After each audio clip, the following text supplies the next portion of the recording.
Please ignore the question. Why it's always you? Why you are facing it? Why you? Be courageous to step out.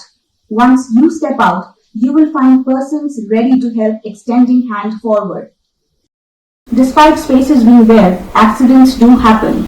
With all the movements, laws in favor of equality and against gender discrimination, the question still remains, how much have we truly progressed towards providing redressal against a grieved woman or man at workplace, or a deeper look into the social scenario, mental trauma that a complainee faces that might lead to victim silencing. Though the definitions are very distinct, I would still like to highlight some important points from my personal experience. I have seen people question the victim, whether she has been physically abused, or even terms like "that touch did not harm you." Ignore. You are the end of your tenure. Your career will be compromised. Keep safe distance. Keep yourself safe and above all, forget. Forget? Forget and be harassed and again forget. Those comments and questions create a very difficult and insecure working environment. According to the Act 2030, sexually colored remarks, verbal or non-verbal conduct of any sexual nature, unwelcome physical activities or advances are also treated as a part of sexual harassment. But the problem still remains on the popularity of the law. Men and women alike still think that they do not stand a chance and will not complain. We have to tolerate years of embarrassing and humiliating environment. I have seen women complaining to superior authorities, students complaining to superior authorities for their problems for years together. Even their immediate bosses did not know where to go. That was not through proper channel. I myself heard from many times from my colleagues in my home that do not work on Saturdays. Oftentimes the harassment comes unwanted when we are unprepared.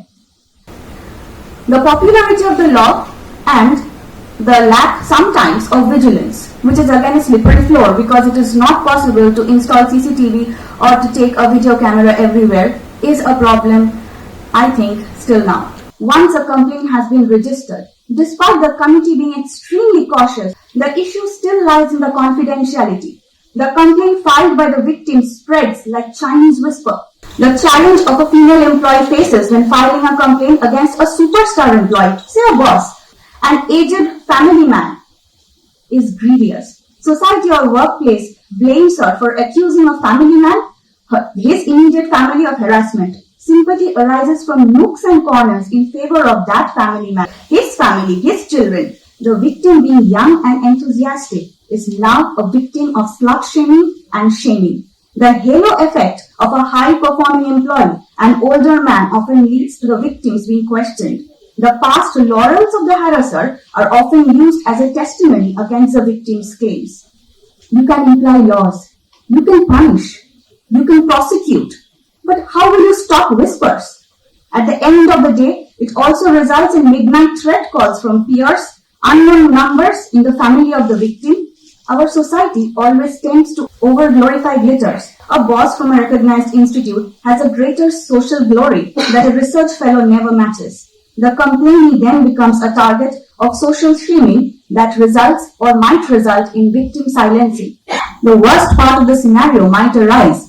All her peers, her friends, her fellow scholars starts telling her, it's your fault. She could have avoided. That was a small problem.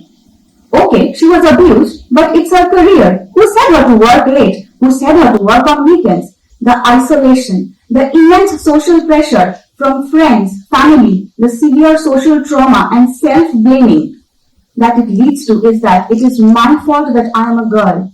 I was born a girl. I am not established. I am a lesser being. Or I am a girl, an ambitious girl. So I have to forget and learn to forget and be harassed and repeatedly harassed and then forget. They'll say I'm a victim of sexual harassment and then I myself become a victim of social stigma and social shaming and myself go to psychiatrist to seek problems and continue with my career is a hurdle that still exists. I don't know if there are any laws, only culture can save it perhaps. Most women choose not to report sexual harassment to management because of stigma, fear of retribution, embarrassment, lack of social awareness of reporting policies, lack of confidence in the complaint mechanism, and above all, the fear of losing work. I actively started promoting and bridging this gap as a responsible girl in inequality to several international podiums, working actively as a woman in STEM worldwide.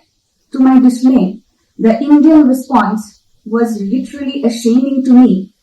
I was shamed like anything. Several girls, students came to me from different universities with their complaint seeking quote-unquote rescue, but none were ready to file a complaint in fear of social harassment.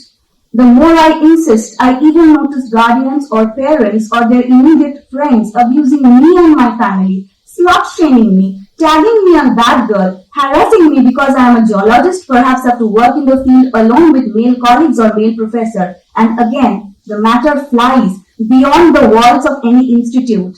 Suddenly, like a bolt of thunder, when I often visit other colleges or institutes or my alma mater, say for example, it pains and hurts me to see younger students, older faculties, persons whom I have known, staffs, pointing vicious fingers at me. I can only conclude that we still have to go miles before we can truly establish an all-inclusive, safe workplace for any gender.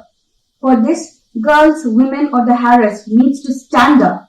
I can only say from my various personal experiences, please ignore the question, why it's always you, why you are facing it, why you. Be courageous to step out. Once you step out, you will find persons ready to help, extending hand forward. The more we hide away to secure a job, to remain within the secured nutshell, the more insecure we shall be.